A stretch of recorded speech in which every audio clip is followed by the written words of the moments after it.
की रेड हुई है, करोड़ों रुपए सीज किए हैं। देखिए, मैं तो जिन्होंने सीज़ किए उनका मैं रिप्रेजेंटेटिव हूँ नहीं, इसलिए उनके जो भी उनके पास एक पीआरओ रहते हैं, उस डिपार्टमेंट के पीआरओ को पूछेंगे तो इसकी हकीकत क्या है आपको मालूम हो आज जाएगा। यहाँ पर आए तो उसके बारे में हिंदी में बता दीजिए।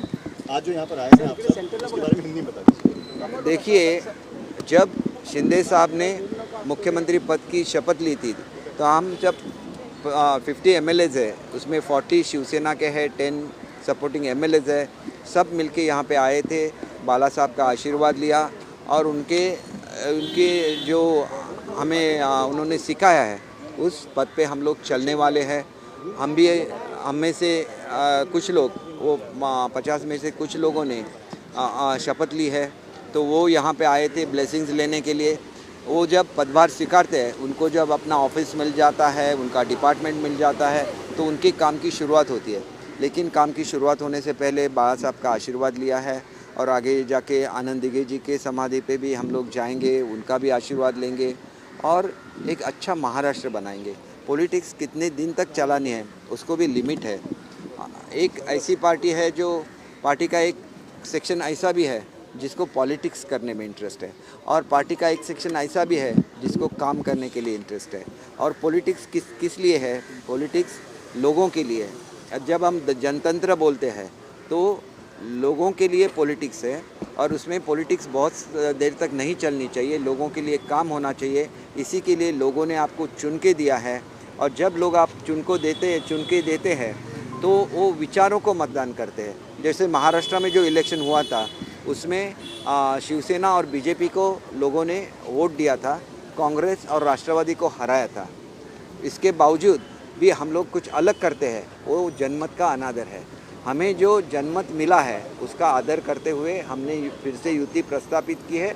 अच्छा काम लोगों के लिए करेंगे, जो भी पॉलिटिकल स्टेटमेंट आएंगे उसको कम से कम रिप्लाई देंगे, क्योंकि उससे कड़वाहट बढ़ती है। हमें तो जनता के लिए काम करना है, तो वो काम हम पर आरोप लग रहे हैं कि बार बार बाला साहब का नाम लेकर आप लोग उद्धव ठाकरे से उनकी विरासत छीन रहे हैं। विरासत किसी की भी नहीं होती है। जब संयुक्त महाराष्ट्र की बैटल चल रही थी, जब युद्ध, इसको युद्ध नहीं बोलते, एक वैचारिक युद्ध चल रहा था, वो मराठी लोगों का युद्ध था मुंबई के लिए और इसके लिए उसको संयुक्त महाराष्ट्र की चळवळ बोलते हैं।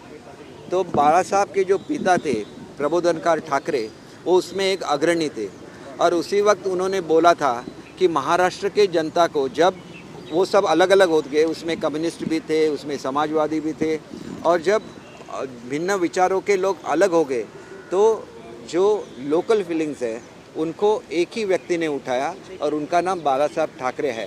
तो उस वक्त प्रबोधनकार ठाकरे साहब ने बोला था कि मैं महाराष्ट्र की झोली में अपने बाल मतलब युवा, मेरे लड़के को डाल रहा हूँ। उन्होंने अगर उसी वक्त महाराष्ट्र के झोली में उनको डाल दिया था तो उद्धव साहब के भले वो पिता हो, लेकिन वो महाराष्ट्र के जनता से बिलोंग करते हैं और वो उनके पिता ने बोला है, बाला साहब के पिता ने। ये आप चीज़ नहीं भूल सकते, ये हमेशा याद रखिए। उसी वक्त उन्होंने बोला था प्रबोधनकार ठाकरे ने, आज से बाला साहब पूरे महाराष्ट्र के हो गए और वो हम सबके हैं, हमें उसका गर्व है और उनके दिखाए हुए रास्ते पे हम सब चलेंगे।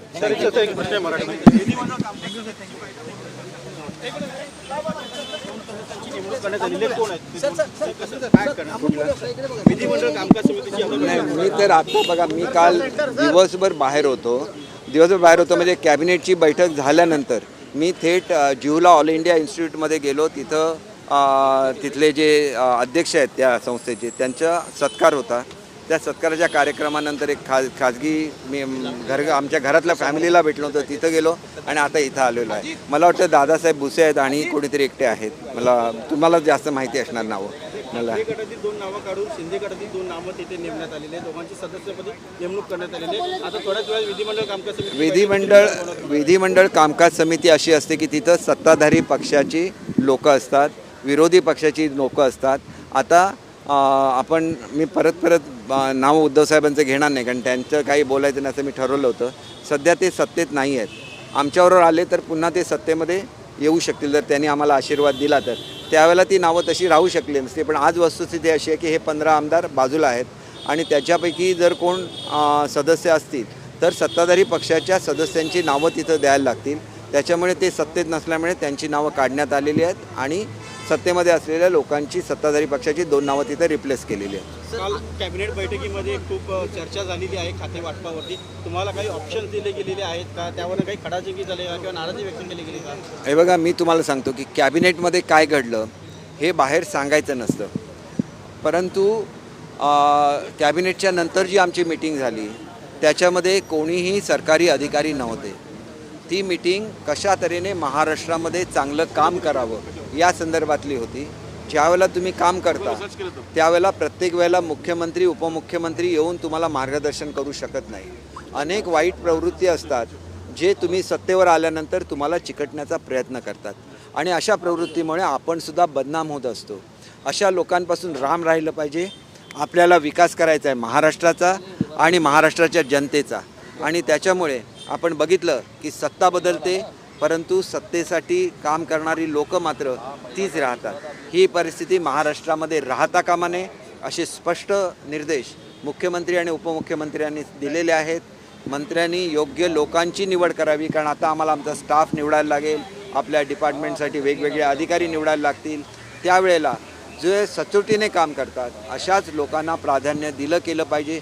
शेवटी आम्हाला ज्याला काम करायचं आहे त्याला रोज आम्हाला मार्गदर्शन मिळू शकत नाही, परंतु आम्हाला आमच्या मंत्र्यांकडून काय अपेक्षा आहेत हे मुख्यमंत्री उपमुख्यमंत्री सर्वांना सांगू शकतात, आणि त्या जर गोष्टी चांगल्या असतील तर त्या तुमच्यापर्यंत सांगायला मला कुठलाही कमीपणा वाटत नाही.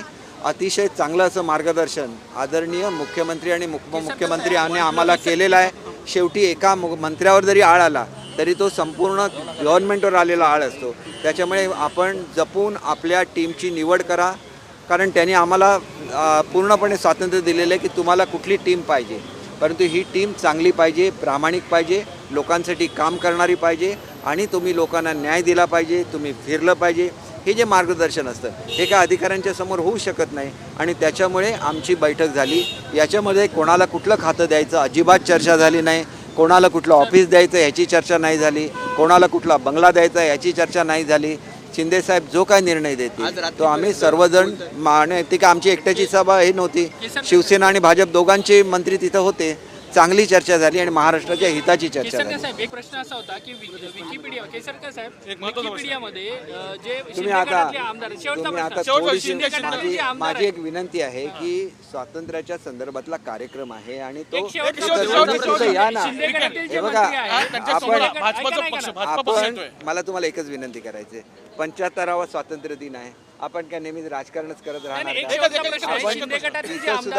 तिथं सुद्धा चांगलं असं एक्झिबिशन आहे.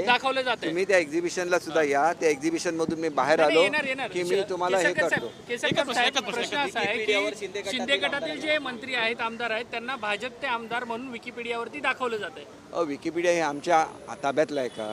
हे बघा, वेगवेगळे लोक काय काय लिहितात याला महत्त्व नाही. आम्ही 100% शिवसेनेचे आहोत आणि शिवसेनेचे आमदार म्हणून आम्ही राहणार.